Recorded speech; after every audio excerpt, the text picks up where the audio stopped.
Hello everyone and welcome to Tech Edge 2020. Again, my name is Aubree Broyles and I am a digital marketing specialist here at Nex-Tech. And today we're going to talk about wickedly effective tips on social media. We don't have a lot of time today, so let's just dive right in. So let's go ahead and talk about digital marketing in 2020, the facts. So we know that organic reach is dead. Organic means unpaid or not an ad, basically. So we know that organic reach on Facebook is on average between 1 and 6% of your followers. So that means all of those fans that follow your page, on average, only 1 to 6% of them are going to see your unpaid or organic posts to your page. And also 65% of marketers say that their organic reach is still declining in 2020. This really shouldn't be surprising to anybody, but we know that organic reach is dead. Also, we know that trust is low. So in the US, only 50% of consumers say that they trust businesses, and more than 60% of Americans say that they don't trust Facebook with their information. We also know that Facebook ad costs are increasing. So there are over 7 million pages that are advertising on Facebook right now. And also 2020 is an election year, which means politicians are pouring money into ads. We also know that consumer behavior is shifting. I want to talk a little bit about what they call the streaming wars, which involves businesses like Apple TV, Disney+, Netflix, Hulu, Amazon Prime Video, and YouTube. Those platforms are also known as OTT video or over-the-top video, and that is projected to grow 29% in 2020. With 5G coming to all metro areas, viewers will expect to watch 4K video everywhere. Also, the Tesla Theater is coming to Tesla vehicles for anyone that has one of those, which means you can watch OTT video anywhere. Also, we know that leisure reading in the US is at an all-time low and that TV watching is at an all-time high. That shouldn't be a big shocker. A little bit about Disney+, Disney as a company is willing to lose billions of dollars to compete with Netflix. Also, Disney+ is the highest priority for the entire company right now. So think of all the things that Disney does, their parks and their channel and everything. Disney+ is the top priority, which should say something to some other businesses out there. And also, mobile app downloads in Q4 of 2019 for Disney+ were at 35 million. A little bit about YouTube. There are 2 billion monthly users and 250 million hours per day of video is consumed on YouTube. 75% of all adults and 90% of young adults are on YouTube versus just 69% of adults on Facebook. So that means the older crowd is there as well as the younger crowd. Viewers are much more likely to watch to the end of a YouTube video versus a social video like on Facebook. Think about it, if people are on YouTube to watch videos, that's what they're doing. They're going to watch them from start to finish normally, versus social media where you might not be there to learn something or watch the type of video that you would see on YouTube. So they're watching the whole thing over there. And also YouTube is built for entertainment and education. So those are our facts. So let's talk a little bit about the opportunity, which is what we're going to talk about today, which is stories. So why is stories the big opportunity? And I'll tell you a few reasons why. First, you can overcome the distrust. You can show up and let people see you in a story, in a video format like that. You can satisfy the algorithm. So great video leads to longer sessions and better engagement. It embraces the algorithm instead of trying to fight against it like a lot of us do with our other Facebook posts. There's no need to pay. It's free. But if you do pay for story ads, it will outperform anything else you've probably ever done before. And also, side note that stories are used by over 500 million people daily. That is a lot of people. This is growing. So a little bit about the science of stories. So our brains love stories. These are the chemicals that are released when we view stories on social media. First is cortisol, which helps us remember. Dopamine keeps us engaged, and oxytocin, which helps with empathy and connection.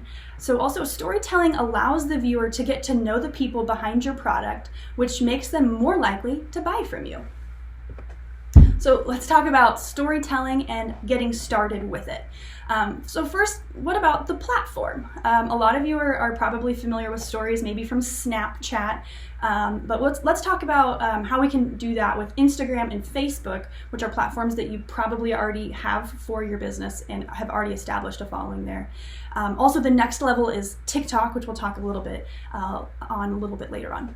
So the reason why you should start with Facebook and Instagram is because that's where your consumers are. That's where people are already following you, like I mentioned.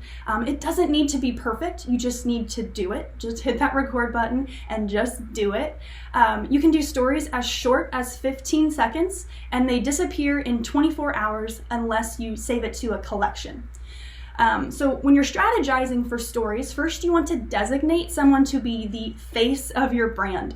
Other people in your business or your customers or whatever are encouraged to join in, but having at least one person designated builds a familiarity with that person and that brand.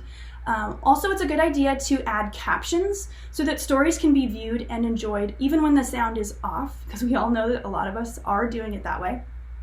Also, it's a good idea to post as consistently as possible. So you should use a consistent schedule so there aren't gaps in your content or an overload on other days of the week. It's also a good idea to use a consistent look by using similar fonts, colors, images, or styles that are instantly recognizable with your brand. Also, it's a good idea to be engaging by adding tools like polls, questions, quizzes, reaction sliders, etc.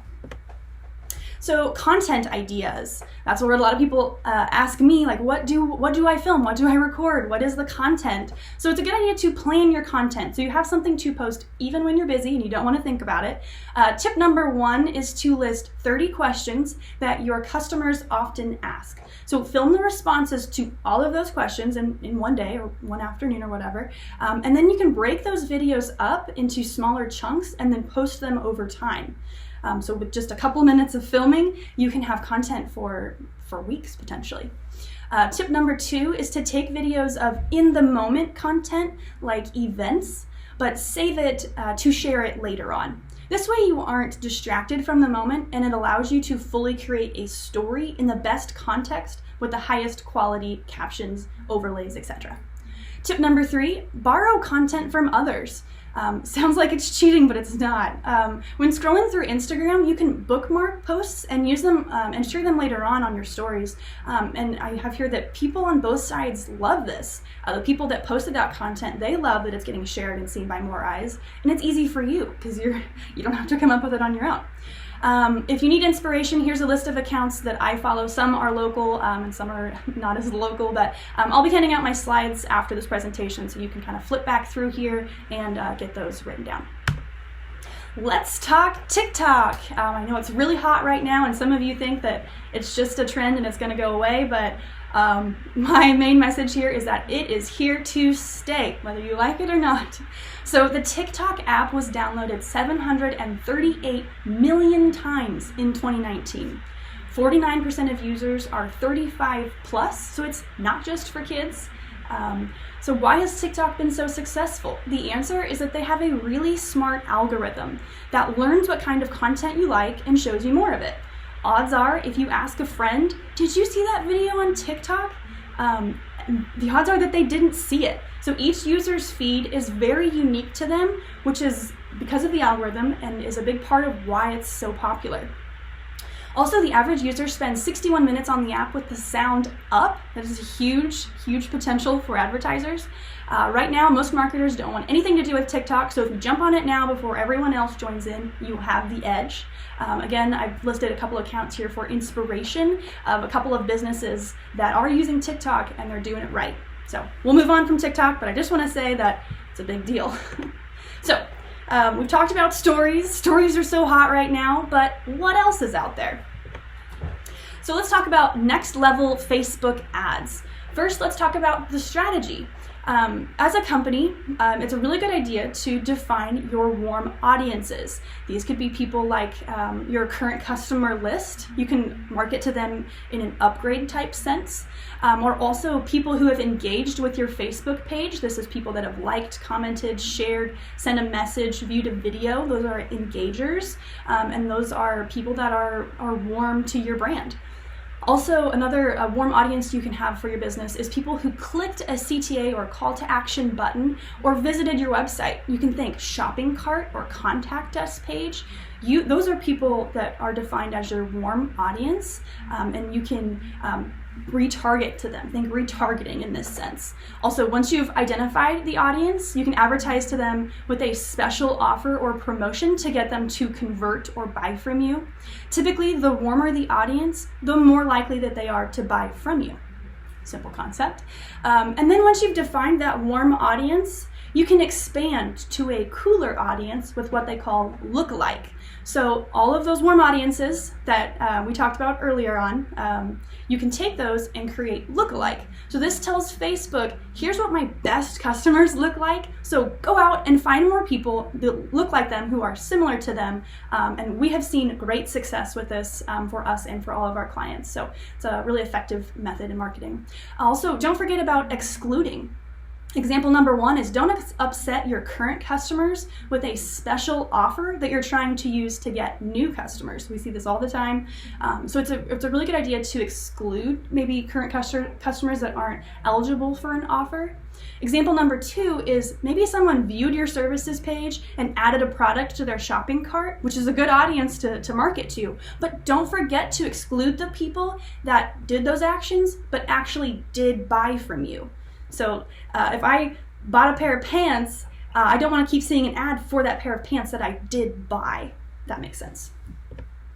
So if you follow these next level tips, you can achieve lower ad costs, more conversions or purchases, and a better user experience as compared to the spray and pray method with simple interest targeting. Also, let's talk about the ad itself. So creating to convert. So this is my formula for great ad copy. I use it for Facebook, but you can use it for any of your ad platforms that you're advertising on. So first, we have the description text, which is the top of the ad, the longer caption. You want to start by grabbing their attention. Use emojis, ask questions, be striking. Also, you want to elicit an emotion, build trust, or exhibit credibility.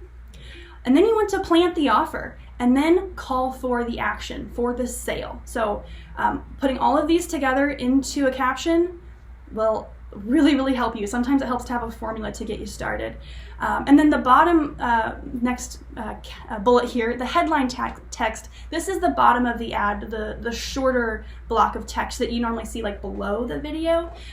Here you want to repeat the call to action very clearly. State exactly what you want the viewer to do and what they can expect when they click the button. This sounds really simple, but a lot of people miss this step.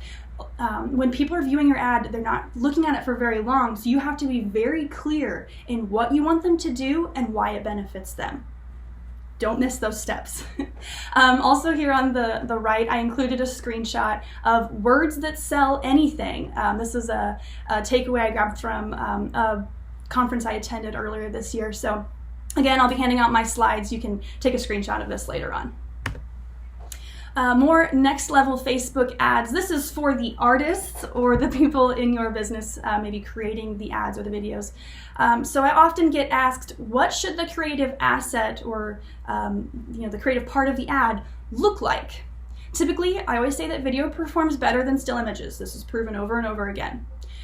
You want to keep the text overlay low, under 20%, and you can use this URL to check your image or video to make sure that there isn't too much text on it, because Facebook will kind of decline your ad. Also, typically the shorter the better. 15 seconds is the max for in-stream ads, so that's a really nice sweet spot if you can do between 15 and maybe 30 seconds. It's also a good idea to use images or videos of real people, not just pictures of your products and services. People want to see people using your products and services and how it affects them maybe in an emotional level. It's also a good idea to use color or artistic elements to stop the thumb. That's really important, and to get the attention of the viewer. You also want to plan for sound off. Voiceover is fine, but make sure that the video can still be enjoyed if the sound is off. And of course, my point from earlier, utilize storytelling and stick to your brand voice. Alrighty, we've got one for the nerds. So this is a little bit of a next level tip for those people that maybe do more on the analytics or the web side. So this is about setting up the Facebook Pixel and Google Analytics Data Studio on your website. So this first screenshot here is an example of how we as a company used Facebook Pixel, and that is code that you can place on your website. It collects data and helps you track conversions from Facebook ads and build targeted audiences for future ads. It works by placing and triggering cookies to track users as they interact with your website and your ads. So here's a couple of examples that we used for, like, again, Nex-Tech for our Great Bend Fiber campaign that we're working on. So you can see the very, very far right column that says results. That's the number of people that clicked the ad, that actually went and viewed our landing page. But the metrics here that I circled in pink, those are really important numbers to us, because those are conversions. Those are people that actually submitted the interest form and then on the second campaign completed the sign-up form. So this is a very, very clear way to measure the return on your ad spend. How many true sales, sign-ups, conversions, whatever it is for your business, how many of those are you truly, truly getting from your ads? This allows you to measure beyond just clicks.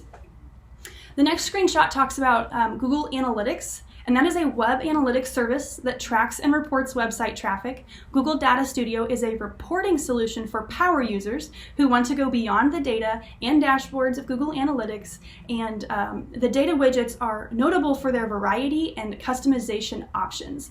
So this is very similar to what we were talking about with the first campaign, where we can really dive into the numbers to see what is happening on our site. And the advantage to Google is that it is all of your website traffic, not just people that arrived there because of a Facebook ad, like the top one. So here you can see numbers of people that, again, signed up or completed a form and took certain amounts of interest. One more slide for the nerds. So I always suggest doing split testing or A/B testing if you can. This is a really good way to learn a little bit more about how your ads can perform better. So a split test is where two elements of a marketing campaign are tested against each other to analyze which one will deliver the best results. You can change variables such as your ad creative, your audience, or placement to determine which strategy performs best, and can allow you to improve your future campaigns. So this is a really, really simple ad test, again, that we did for Nex-Tech. So you've got ad A versus ad B, and you can see the results down here in the screenshot. We can see that ad A had 24 link clicks versus 15 on ad B. Again, this was a really small budget, so we were just kind of getting our feet wet with this, but the only thing we changed from ad A to ad B is the copy text at the top. So the video is the same, all the text at the bottom is the same. We're just testing which text would get people to click more often, and we were shown that option A won. So then we can do things like that more often in the future. Alrighty, we're getting towards the end here, so I have a little gift for you. It is Instagram Stories Tech Edge stickers. So go to your Instagram or your Snapchat, and you just swipe to the left, take a photo, and then you can type in Nex-Tech into the stickers search bar, and you can find some of our Nex-Tech stickers. So you can get your feet wet with using stories. Again, this is available on Instagram and Snapchat. Just search for Nex-Tech. And you can use our stickers. This is my fiance, Dylan, the tech.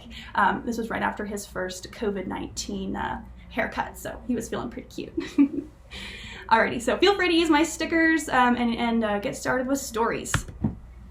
Alrighty, that is all I have today. Again, my name is Aubree Broyles, and I am a digital marketing specialist here at Nex-Tech. I thank you all for attending my presentation. I hope you learned something, and with that, I will open it up for any questions.